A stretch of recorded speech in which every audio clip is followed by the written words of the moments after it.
So, what does Charlie Kirk's assassination, Irina Zarutska's murder, and the Annunciation Catholic Church shooting have in common? The Blessed Virgin Mary and the enemy's hatred toward the Blessed Virgin Mary. See, Charlie Kirk recently showed great love and reverence toward her, said that she was the antidote to toxic feminism and many other such beautiful things. Irina was murdered on August 22nd, which is the feast day of the Queenship of Mary, and the Annunciation Catholic Church shooting. Well, it's in the name Annunciation. You see, I'm not the first one to mention something like this. There's been many, many, many notable priests and exorcists mention how much the devil hates the Blessed Virgin, her humility, her ultimate obedience or submission to God, the most blessed creature to ever walk the face of the earth. He absolutely hates that it was her heel through her offspring that crushed his head. So he will stop at nothing to attack her. He knows he remains defeated, that God is victorious and sits on the throne. So he tries to attack his creation. And one of the ways he does that is through the Blessed Virgin. So let us realize that this battle primarily is a spiritual one. And I want to echo the words of Our Lady of Fatima in that there is this big push toward fighting back. And there's this desire for bloodlust. And let's not forget that all it would take was a moment for God to retract his grace from those of us that call ourselves Christians, for us to be plunged into darkness again. So let's not do it to ourselves. See, violence is not the Christian way. This is not a call to violence. So let me echo the words of Our Lady of Fatima. This is a call to penance and mortification. So that anger, which is righteous, can be righteous, can either be sinful or can be righteous, can plunge you to the depths of hell, or can cause you to strive for further holiness. St. Thomas said that if you don't feel this type of anger, that it's actually sinful. However, it's got to be in accordance with right reason and in alignment with the ultimate good. And so calling for people's death, calling for violence in the streets and bloodshed has never been the Christian way. You go back to the Crusades. The Crusades were a response of the enemy literally being on the doorstep and threatening the lives of hundreds of thousands, if not millions. Well, that time hasn't come. So I renounce anybody calling for violence. The only anger we should be showing is not toward ourselves, but toward the state of the world. That righteous anger is good. What I'm trying to say is we need to direct that energy inward through penance and mortification to subordinate those desires, to subordinate those lower faculties to our intellect, to our will, to right reason. Let's not forget that it was Christ that prayed for his enemies while he was being crucified, and that the millions of martyrs that have spread their seed in the church, that have caused such growth in the church. See, the blood of the martyrs is the seed of the church. They fertilized the ground for conversion. That it was them that prayed, that said Kyrie eleison, as they were being beheaded, as their cities were plunged into darkness and all kinds of horrific evils were done to them, but their faith remained. And they still prayed for their enemies. And it was very apt that on September the 11th, the memorial of 9/11 and the day after Charlie Kirk was assassinated, that the daily reading was precisely that. Love your enemies and pray for them. This doesn't mean that we're completely and totally weak. This is the complete, people get this wrong all the time. That's not what anybody is saying. But to call for violence is being no better than those that we abhor.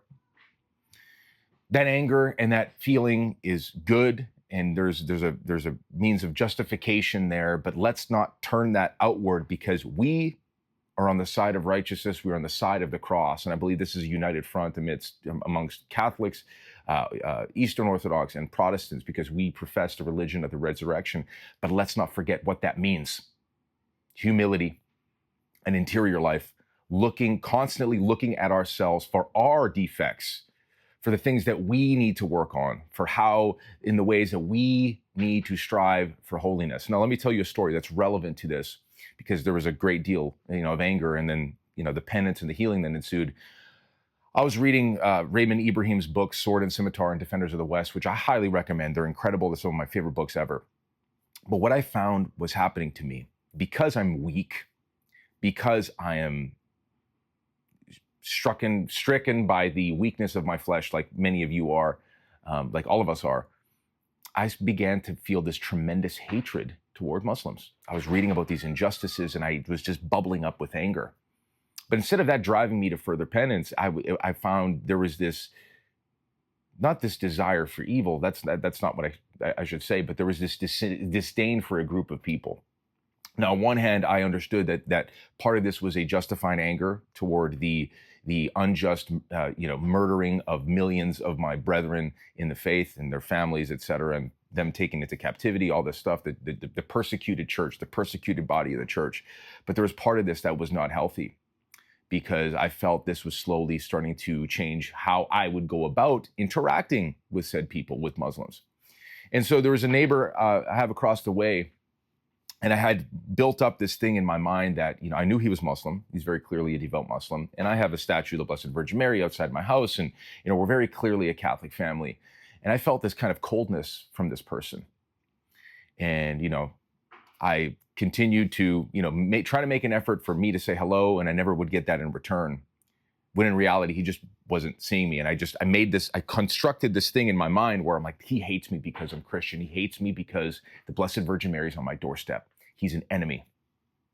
Well, upon prompting from my men's group, when they said, you should make it a point of making him your friend, I didn't want to, but I knew something had to be done about this desire within me, this bubbling hatred that was turning from righteous anger to unrighteous, sinful anger that was going to plunge me into sin and plunge me into darkness, at least in my thoughts, because I'm not an inherently violent person at all.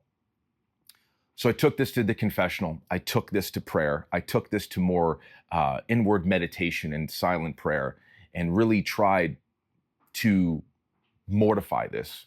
And guess what? It worked. Because one day, I continued to make that effort. I continued to try to say hello to this person. And one day, it worked. He saw me, and we ended up coming to the middle of the road and having many long conversations, sometimes even about our faith. But there was a mutual respect there. I made friends with this guy. He made friends with me. He respected the fact that I was devout, and we talked about all sorts of things. And now we become friends, and we often acknowledge each other. We're going to break bread with one another. And some people would call this cowardice, but I had really a heart-softening moment in that, and that this anger and this vitriol I felt toward a group of people had calmed down. That I still feel this righteous anger toward the violence done, the violence that's still done to this day in the name of their religion. But it didn't drive me to hate the person anymore. It didn't drive me to hate the people anymore, to separate the sin from the sinner, to separate, how, there are many people that are confused, that don't know Christ, that should come to know Christ. And how do they come to know Christ? But through our own penance, through our own mortification, and through us being a witness and testimony to the glory of Jesus Christ, to the power of the religion of the resurrection, to the power of the cross. And so that story, I hope you see the overarching theme here, is that the violence is not the answer. We do not go under the streets and declare heads on pikes and all of these other crazy things, even public executions. It's just feeding part of our concupiscence that we do not need to feed, lest we get plunged into darkness, lest we plunge ourselves into hell because we don't know how to deal with that anger. Well, people say, well, Jesus walked into the temple and flipped tables and, whipped them and drove them out of the temple. Yeah, you're not Jesus. You don't know how to deal with that anger the way that he did. Perfection and virtue. 100% man, 100% God. Like, you think you're the same. We are not the same. This should be a call for inward reflection. I've seen a lot of this, and it's emboldened my faith to such a degree where it's called me to want to do more penance, more mortification, more inward reflection. How can I become holier? How can I subordinate these thoughts, these defects to my intellect, to my will? Because violence is not the answer. This is not a call for violence. This is a call for interior reflection, inward mortification, holiness, and preserving our souls, our state of grace, and our families. Let this embolden our faith in a way that drives us to further sanctity and further sainthood. That's the goal. Is to just win the race and endure, not through violence, but through inward reflection. The enemy's not at our doorstep. We need to act in such a way. And I'm not saying to, just sit idly by as there's an intruder literally in your home. That's a different story. But let's not exaggerate what's going on here. This is primarily a spiritual battle. The enemy wants us driven against one another. He wants us to play into this ploy of this call to violence because it appeals to our lower desires, our carnal desires, even those of us as Christians, like we're no better. So let this be a call to inward reflection. Let this echo, let the words of Our Lady of Fatima echo into our minds. Penance, penance, penance, praying for our enemies, trying to love our enemies, soften our hearts toward our enemies, and praying ultimately for their conversion. Because I firmly believe Charlie Kirk would want that. He would want that. I saw a post that was really on point that if he were alive now, he'd probably hug his attempted assassin and told him that he forgave him. I can almost picture that. Let's try to replicate the behavior of JP2 to his attempted assassin as well, where he visited him, he forgave him, and he hugged him. This is the way of the cross. Let's not forget, Jesus prayed for his enemies while he was being crucified. So to call for violence and to call for all kinds of, disgusting things is not the Christian way. And I'm going to get a lot of flack from this, from a lot of young men that are filled with the zeal. But to those men, like, you lack maturity, my friend, because it's important to know that this anger is good. But it's more important to know how we direct it. And there needs to be a call for more of this kind of messaging and leadership, which I've seen a lot of through fellow Catholics online. And it's beautiful, but more of it, more penance, more mortification, more returning to the confessional, the Eucharist, going to Mass, getting your own spiritual life in order, getting your own house in order. Because what good does it do for you if your house is in disarray, your spiritual house is in disarray, but you're going out to fight this war and this enemy?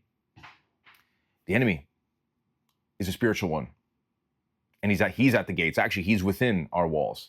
That's the enemy that we fight. Because the enemy is a lot of times within ourselves and our own thoughts and our own desires. Mortify yourself. This is not a call for violence, but reflection, love, softening our hearts, and praying for our enemies. That's it. Glory to Jesus Christ.